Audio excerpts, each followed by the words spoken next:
India की अगर defence की बात की जाए तो अभी अर्जेंटीना के डिफेंस मिनिस्टर इंडिया में आया है हथियार खरीदने के लिए। एक वक्त था इंडिया जो था हथियार जो था इंपोर्ट करता था और पाकिस्तान में बड़ा कहा जाता। भारत जो है बस हथियार खरीदता है अपने लोगों के डेवलपमेंट पे जो है पैसा नहीं लगा रहा। और उन्होंने अपना सामान बेचने की जरूरत महसूस हुई तो उनको एम्बेसी की तादाद जो है वो 33 तक ले गए। दुबई पाकिस्तानी सियासी सरगर्मियों का महवर बन गया है। जरदारी के बाद नवाज शरीफ भी पहुंच गए। तो हम ना कश्मीर पे सही बयानियाँ बना सके, भारत को काउंटर नहीं कर पाए, ना दहशत गर्दी पे हम कोई सही बयानियाँ बना सके, और बहुत से बेशुमार इश्यूज़ हैं जिन पे हम समझ नहीं आती कि किस तरह आगे बढ़ें, दुनिया हम पे यकीन तो कम अज़ कम करे। और बहुत ज़्यादा एग्रेसिव होता चला जा रहा है। लेकिन आज भारत जो है एक्सपोर्ट भी कर रहे हैं। तो जिस तरह भारत बढ़ता चला जा रहा है तो पाकिस्तान के वो जो सारे जो एक सोच थी जो ख्याली पुलाव था मेरे ख्याल से वो सारा पुलाव बगैर खाए जो है ख़राब हो चुका है।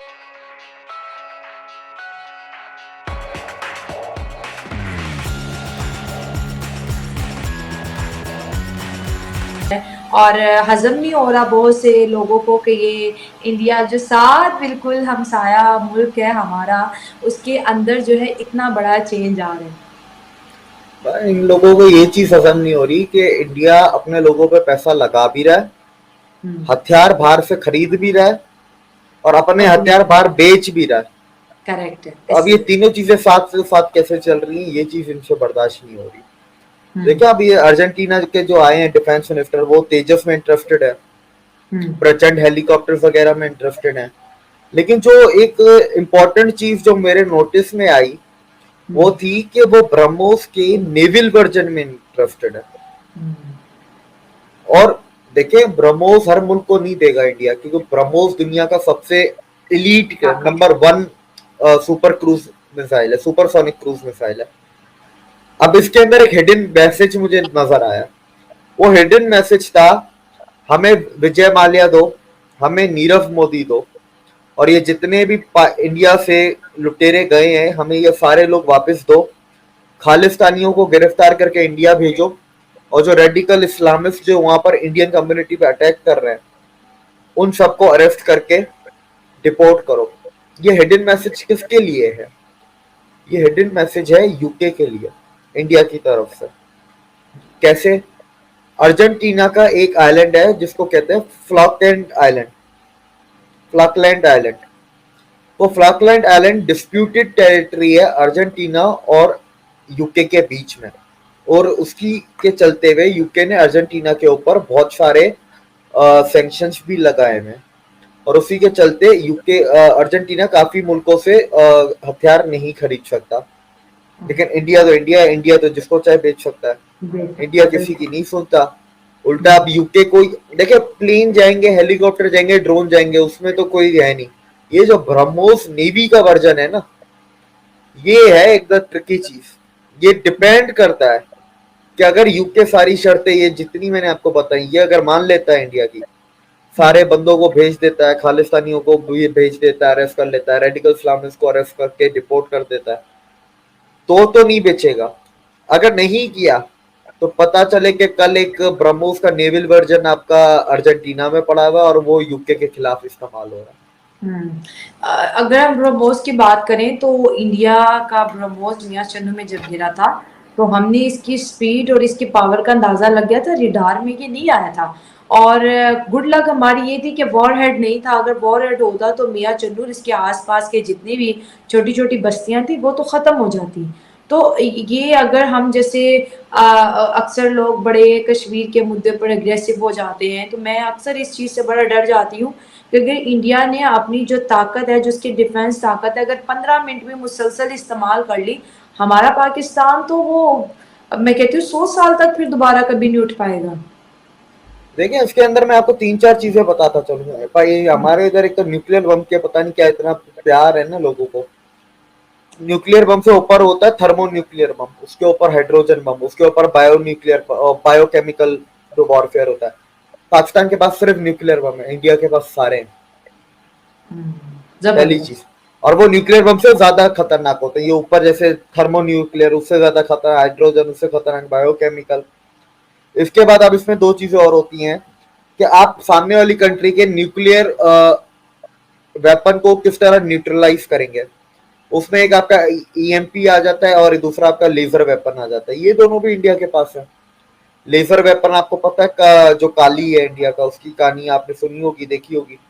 दूसरा जो आपका ईएमपी है उसका नाम है दुर्गा 2 है, और उसके ऊपर तो अमेरिका ने रिपोर्ट पब्लिश की है कि इंडिया अपना ईएमपी बना रहा है जो उसका नाम दुर्गा 2 है। अब मैं जी लोगों पे हैरत होती है, दुर्गा 2 है तो मतलब दूसरा इंडिया के पास एक तो लेजर वेपन है काली, दूसरा आपके उनके पास है ईएमपी इलेक्ट्रोमैग्नेटिक पल्स वेपन, जिसको कहते हैं दुर्गा 2। और ये कहां से पता चला? ये अमेरिकन डॉक्यूमेंट्स, अमेरिकन रिपोर्ट्स बाहर आई हैं। उसके बाद में जाहिर सी बात है इंडिया ने भी उसका जवाब दिया, डीआरडीओ ने भी दिया, पर इसकी शुरुआत क्या है अमेरिका ने बताया। दुर्गा 2 मतलब कि दुर्गा 1 उनका रेडी है, दुर्गा 2 पे वो काम कर रहे हैं। ईएमपी है, EMP is like electromagnetic pulse. में यहाँ से एक वेव छोड़ूंगा जो किसी को नजर नहीं आएगी, पर उस वेव के दायरे में जितनी भी इलेक्ट्रॉनिक आइटम्स होंगे वो सारे खराब हो जाएंगे। लैपटॉप चलेगा नहीं, मोबाइल चलेगा नहीं, मिसाइल उड़ेगा नहीं। देखने में मिसाइल ठीक ठाक है पर अंदर उसका सर्किट वायरिंग खराब हो गई, वो उड़ेगा नहीं। इंडिया के पास वो दोनों भी हैं। उसके बाद India is nuclear triad. India के पास India can launch nuclear weapons from surface, from air and from sea. Pakistan nuclear triad नहीं है। पाकिस्तान सिर्फ जमीन से और हवाई जहाज से न्यूक्लियर अटैक्स कर सकता है। अब इसके अंदर भी दो चीज आती है जो इंडिया के मार्कोस थे, उनका मैं एक इंटरव्यू पॉडकास्ट देख रहा था, वो कह रहे थे कि ये बहुत इजी होता है। अगर आपको एरोप्लेन्स का अटैक रोकना है, सीधी सी बात है, आप सारे के सारे उस मुल्क के जितने रनवे हैं आप सारे उनको तबाह कर दें। जहाज तबाह करने की जरूरत नहीं है, रनवे तबाह कर दो, जहाज उड़ ही नहीं सकता। हम कहते हैं कि पाकिस्तान विक्टिम है, इतने हजार लोग मर गए। अब ये सच्ची बात अगर मुझसे आप पूछिए तो मेरे तो ये कान पक गए हैं ये सुनकर, क्योंकि इसके अलावा हमें और भी बात आती ही नहीं करने के लिए। तो नैरेटिव बिल्डिंग के लिए आप क्या बताना चाहेंगी, कम से कम जो इस वक्त फॉरेन ऑफिस में लोग हैं या और भी इदारे जो सारे इससे मुंसलिक होते हैं, कि क्या नैरेटिव बिल्डिंग के लिए क्या चीज़ें इम्पोर्टेंट होती हैं? देखिए इसके दो एस्पेक्ट्स हैं। एक तो ये है कि आपका नैरेटिव स्ट्रांग हो, कंसिस्टेंट हो, और वो जो होता है कि स्ट्रांग हो, उसका क्या मतलब है? स्ट्रांग का मतलब है कि जो इम्पैक्ट क्रिएट कर सके होल ऑफ द नेशन, ठीक है, वो हमारा नहीं होता। ठीक है, आप आज आपकी हुकूमत एक चीज़ कहेगी किसी चीज़ पे, आपके अपने लोग या बाहर जो पाकिस्तानी हैं या उनके अंदर ही हर एक एक डिफरेंट, क्योंकि उसके फिर लोग इतने अब सस्पिशियस हो गए हैं कि हर चीज़ के पीछे कोई एजेंडा देखते हैं, और नॉर्मली होता भी है अनफॉर्चुनेटली। फिर यह कि आपकी should have a story to tell. आपके मुल्क के जो हालात हैं, इकोनॉमिक देख लें, पॉलिटिकल देख लें, सिक्योरिटी के देख लें, आप एक स्ट्रॉन्ग उस पे अगर आप खड़े होकर कहते हैं कि पाकिस्तान टूरिज़म के लिए एक आइडियल मुल्क है और यहाँ पे बुद्धिस्ट हेरिटेज है, तो यहाँ पे ये है, कोई आपको सीरियसली लेगा? क्या ये नैरेटिव चल सकता है? इसी तरह आप कहें कि जो पाकिस्तान का, ये जो आपने देखिए नैरेटिव क्यों नहीं चल सकता आपके ख्याल में? इसलिए कि यहाँ पे इन हालात में जहाँ पे इकोनॉमी इज इन टैटर्स, आपका लॉ एंड ऑर्डर की आप सिचुएशन माइनॉरिटीज के इश्यूज हैं, माइनॉरिटीज़ के इश्यूज हैं, पॉलिटिकल इश्यूज हैं, आपके यहाँ ह्यूमन राइट्स के इश्यूज हैं। आप अगर किसी को, और जो परसेप्शन है आपकी जुडिशरी, मेरा ख्याल है 129 से स्लिप होके और नीचे चली गई है।